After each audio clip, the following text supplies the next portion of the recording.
Okay, pero bago natin malaman at nakita ang nasa loob nito, kakantahin muna natin yung hindi maalam, umasa.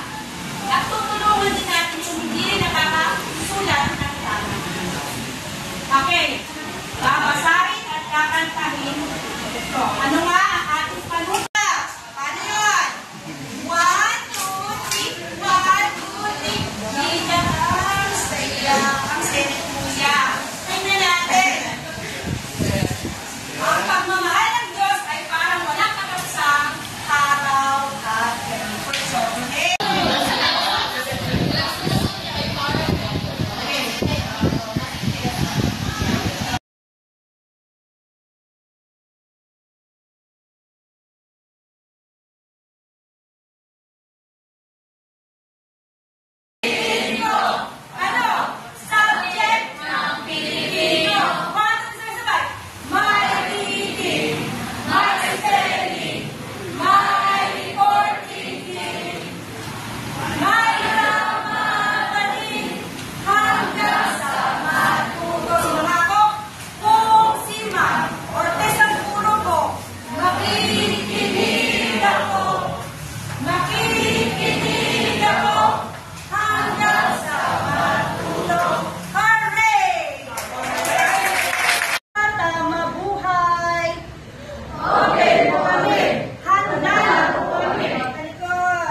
Sayaw-sayaw.